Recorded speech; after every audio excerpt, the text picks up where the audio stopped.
خسته و کوفته از دست این خبرنگارای لعنتی فرار کرد. سر راد بوم گذاشتم.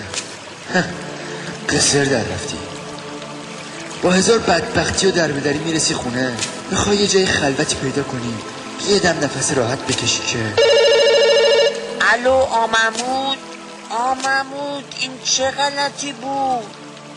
کجا با این عجله؟ پیاده‌شو با هم بریم. قضیه نقش بوم داد پاک کن و این حرفا رو قرار نبود آنتنی کنی ها.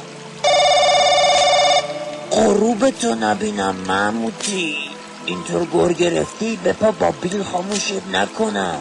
گفتیم پالون بشکنده، نگفتیم چفت دهنتو واکن بند ولایت آب بده که.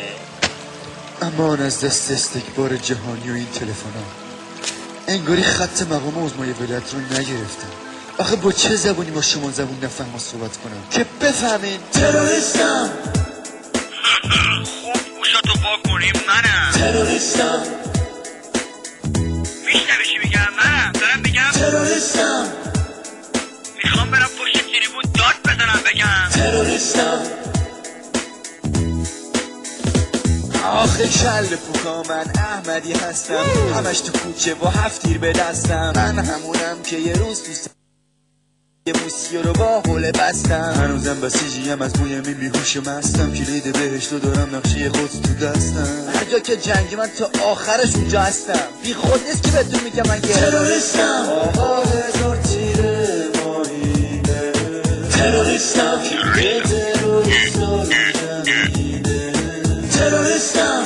نکنی تو کار سالیسته تروریستم. میتره پیشش یه بچه فاشیسته کنم دنیا رو اداره با این تسبیح دستم. دمه بومبتون چند روز دیگه زیر شستم. عاشق عربده هامم دنبال خط امامم. گفتی که قدسو میگیری حیف که نخوردی یه تیری. تروریستم.